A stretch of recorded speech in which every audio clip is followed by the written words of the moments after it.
Nalini, will you be able to speak in English? Like in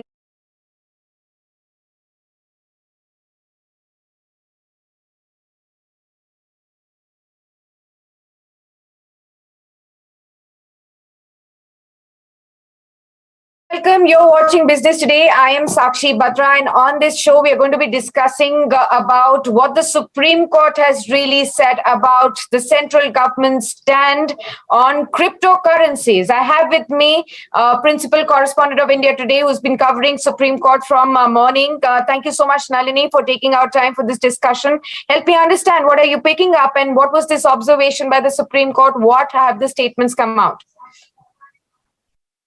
Well, actually, cryptocurrency has definitely been a hot topic ever since even Nirmala Sitharaman came out with a budget.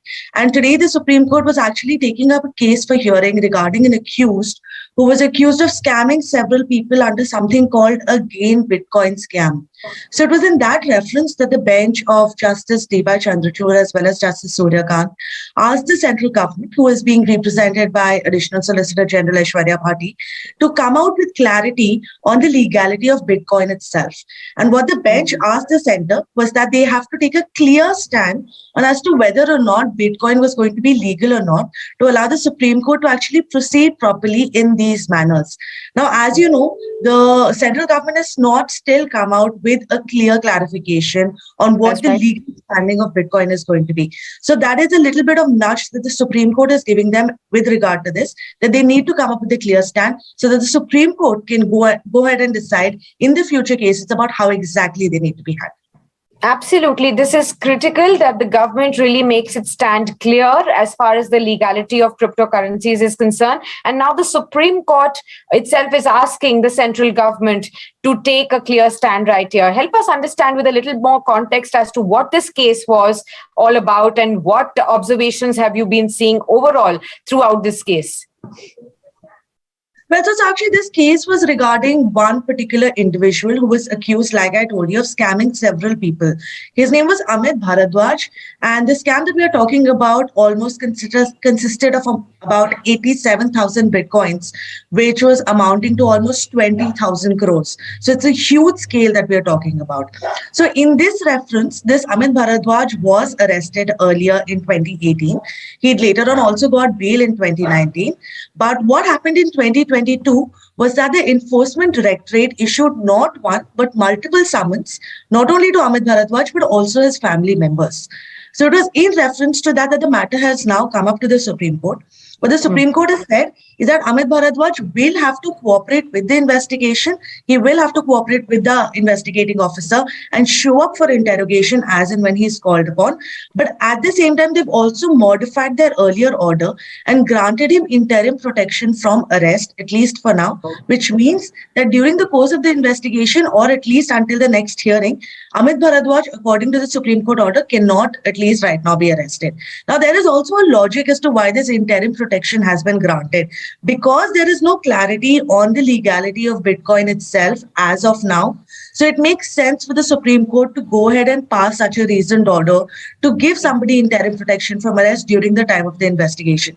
At the end of the investigation, of course, if he is found guilty of fraud and if he is found guilty of scamming people, then an appropriate punishment will follow. But for now, he's been granted interim protection. पर ऐसे समय पे हमने central government के representatives का क्या stand देखा है? क्या उन्होंने ये बताया है कि किस टाइमलाइन पर क्या सरकार लीगैलिटी एस्पेक्ट पर सोच सकती है? क्योंकि हम लगातार देख रहे हैं कि सरकार एक के बाद एक स्टेप्स ले रही है क्रिप्टो करेंसीज पर। पहले आरबीआई के साथ मिलकर एक बैन हुआ जिसको सुप्रीम कोर्ट ने ओवरटर्न किया, उसके बाद टैक्सेशन का अनाउंसमेंट हुआ बजट में, लेकिन अब सडनली हम देख रहे हैं कि जो बिल जिसकी बातचीत हो रही थी कि क्रिप्टो करेंसी बिल आएगा जिसमें क्लियर हो जाएगा कि आफ्टर ऑल इंडिया में क्रिप्टो करेंसीज में ट्रेड करना वो लीगल है या नहीं है। तो ऐसे समय पर सेंट्रल गवर्नमेंट की तरफ से रिप्रेजेंटेटिव्स पर किस तरीके के उन्होंने स्टेटमेंट्स यहाँ दिए आपको? साक्षी, बहुत इंटरेस्टिंग है जो हो रहा है सुप्रीम कोर्ट के सामने, क्योंकि जब सुप्रीम कोर्ट की बेंच ने एएसटी ऐश्वर्या भाटी से ये बोला कि केंद्र सरकार को जरूरी है कि वो एक कंफर्म स्टैंड ले लीगैलिटी पे बिटकॉइन और क्रिप्टो करेंसी की, तब ऐश्वर्या भाटी ने भी सेम रिस्पॉन्स दिया जो हम काफी टाइम से निर्मला सीतारमण और बाकी भी सेंट्रल के रिप्रेजेंटेटिव्स से सुनते आ रहे हैं। वो ये है कि हाँ, हम एक डेफिनेटिव स्टैंड लेंगे। It is in the future कि वो एक स्टैंड लेंगे कि क्या होगी लीगैलिटी बिटकॉइन की, लेकिन अभी तक कुछ क्लैरिटी नहीं आई है सुप्रीम कोर्ट सेंट्रल गवर्नमेंट की तरफ से, जिसकी वजह से सुप्रीम कोर्ट ने उन्हें थोड़ा सा नज किया है कि आप जाके एक डेफिनेटिव स्टैंड लें कि क्या होने वाली है लीगैलिटी इस इशू पे, ताकि ना ही सेंट्रल गवर्नमेंट को बट सुप्रीम कोर्ट और बाकी कोर्ट्स को भी थोड़ी हेल्प मिले इस पूरी केसेस को गाइड करने के लिए। और एब्सोल्युटली, ये आपने बहुत सही बात की नलिनी, क्योंकि मैं इसी पर आ रही थी। मेरा अगला सवाल यही होने वाला था कि आप अगर हमें समझा पाए, आप लगातार सुप्रीम कोर्ट को कवर कर रही हैं, कई और ऐसे क्रिप्टो केसेस आते होंगे, तो ऐसे में लीगैलिटी एस्पेक्ट कैसे इम्पैक्ट करती है क्रिप्टो केसेस को डील करने में, डिसीजंस लेने में? अभी तक किस तरीके के सिचुएशंस फेस कर रहे हैं सभी ऑनरेबल सुप्रीम कोर्ट हो या फिर बाकी कोर्ट्स हो?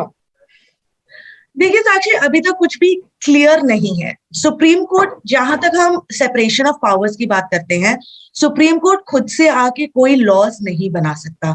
सुप्रीम कोर्ट का लिमिटेड काम सिर्फ ये है कि वो आके लॉज को इंटरप्रेट कर सकते हैं।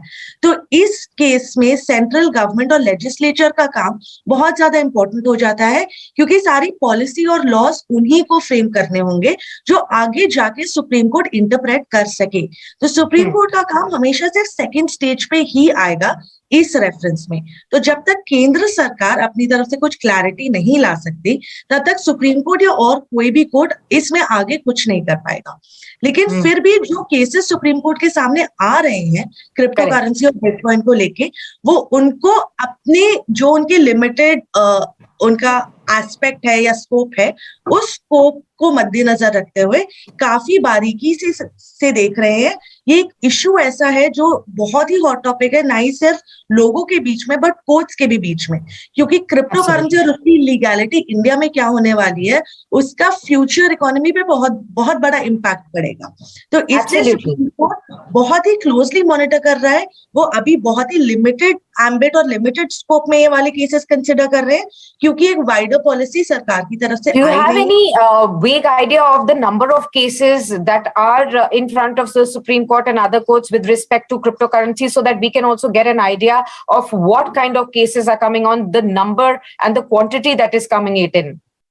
Well, actually, we won't be able to give a definite number on the number of cases that are pending, because there are many different aspects of cryptocurrency regarding which cases are filed. Like the case we are seeing right now is essentially not a crypto case. It's a criminal case regarding a fraud and a scam, but which has undertones of bitcoins and cryptocurrency legality issues as well. And that is why we've seen such an important oral observation coming in from the Supreme Court, where they've asked the central government to take a clear stand. So even though we can't give you a definite number of how many such cases are pending across the courts in India, but it's safe to say that not only in Supreme Court, but even in the high courts, a lot of such cases would have come up, especially in the recent past few months, because there is so much of cloudiness regarding this entire aspect. So it is pertinent for the central government to act upon this, to come forth with some clarity and to provide some sort of relief, not only to a lot of people who are confused about this, but also in this case, judges who are now clearly coming out and asking central government to come forth and provide clarity on this entire issue. Absolutely. This is very important. Thank you so much, Nalini, for being with us and sharing these thoughts. Of course, after the observations, the oral observations made by the Supreme Court, asking the center to make its stand clear on whether Bitcoin and other cryptocurrencies are legal or not, it is important not just for the citizens whose money is involved right here. Unofficial reports say that there are 10 crore people who have invested in cryptocurrencies.